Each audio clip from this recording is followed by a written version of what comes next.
En fait, je trouve notre époque vraiment passionnante. Si on compare notre siècle au précédent, eh bien on peut voir que l'individualisme est devenu quelque chose d'assez important. Alors, on peut penser que c'est pas une bonne chose, que ça va rendre les gens égoïstes, que les gens vont penser qu'à eux, que chacun va agir que pour son propre intérêt. Mais la réalité est tout autre, et je vais t'expliquer pourquoi. Salut à toi et bienvenue sur Popcorn. Aujourd'hui on va parler d'individualisme, de l'individu face à la foule, et je te conseille vraiment de regarder cette vidéo jusqu'au bout. L'individualisme, tout d'abord, c'est quoi? Eh bien pour moi ça consiste à développer l'individu avant le développement de toute autre chose. Alors ça peut paraître un petit peu égoïste, un petit peu bâtard comme truc, mais en fait l'individualisme règne sur notre époque. On a passé des millénaires à être les esclaves d'une religion, les esclaves d'une société, les esclaves d'un tyran, d'un état, d'un roi, d'un président, les esclaves d'une nation. Et aujourd'hui, depuis la fin du XXe siècle et jusqu'à nos jours, eh bien on est dans une nouvelle ère. C'est un nouveau siècle où chaque personne peut développer son côté unique. Peut-être que toi, derrière ton écran, t'as pas envie d'appartenir à une société,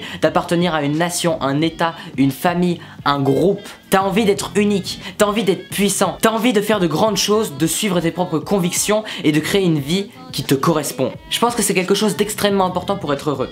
Avant, les gens étaient heureux simplement. Ils allaient se battre pour leur pays, ils allaient prier, ils allaient rendre fiers leurs parents et ils se sentaient heureux de tout ça. Mais moi, personnellement, je suis pas comme ça. Je suis pas quelqu'un qui est vraiment attaché à mon pays, même si j'adore la France. Je respecte énormément notre nation.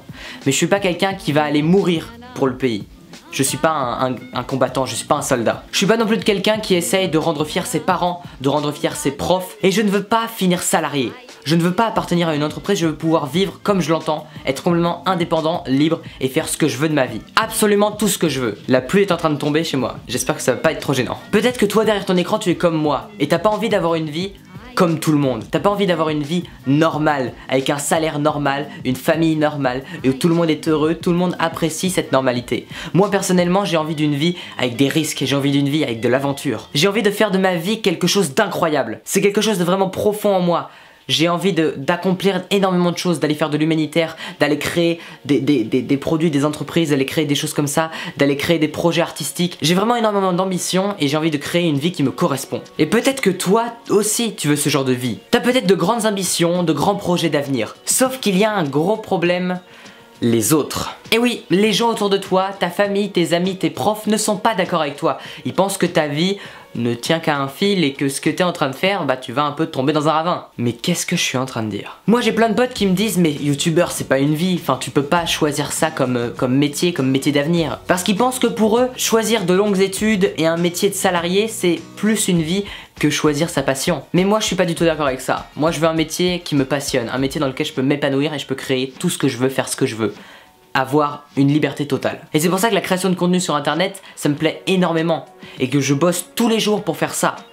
Et c'est toujours dur d'affronter le regard des autres. Moi en fait ça me fait plus rien. Que mes potes, que ma famille, que les profs disent du mal de ce que je fais ou disent que c'est pas vraiment un vrai projet d'avenir. Je m'en fiche complètement parce que je crois foncièrement en ce que je fais. Je sais que ça va marcher et je sais que je suis sur la bonne voie. Moi ça fait des années que je fais des vidéos, ça fait des années que je vois que j'arrive à m'améliorer en vidéo, j'arrive à progresser, à développer de nouveaux concepts, à rencontrer de nouvelles personnes et à avoir une audience, même si elle est petite, une audience qui est impliquée. Vous êtes tous les matins à regarder mes vidéos à 6 h du matin, chaque jour, et je trouve ça incroyable. Je vois qu'il n'y a pas zéro résultat. Je vois que j'arrive quand même à créer quelque chose avec ça. Et c'est pour ça que je continue là-dessus.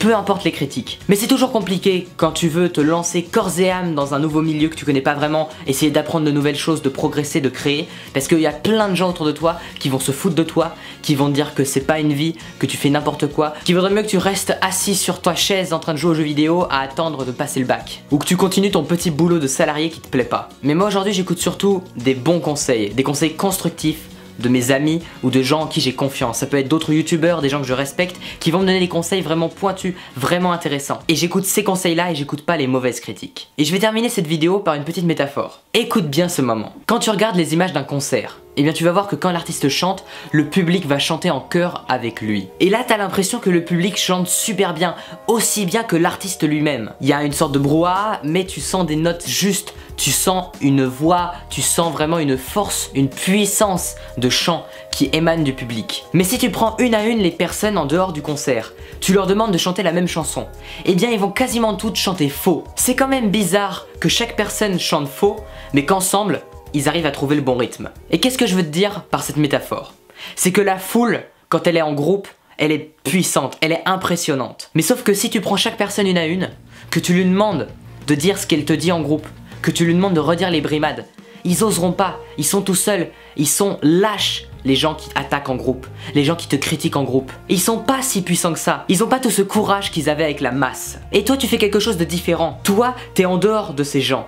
T'es pas quelqu'un qui va se moquer des autres, t'es quelqu'un qui va faire ton truc dans ton coin et qui va avancer alors que les autres stagnent. La foule n'est pas si puissante, elle est impressionnante, mais c'est qu'un mirage, c'est qu'une façade qui montre juste plein de petites personnes lâches. Bref, écoute les conseils des gens qui te veulent du bien, n'écoute pas les brimades, n'écoute pas les gens qui ne sont pas de ton milieu et qui ne comprennent pas ce que tu fais, et bref, n'aie pas peur de la foule. Voilà, on se retrouve demain pour une prochaine vidéo à 6 h du matin pétante pour te motiver pour toute la journée. Porte-toi bien, à demain et surtout n'aie pas peur de la foule. Ciao.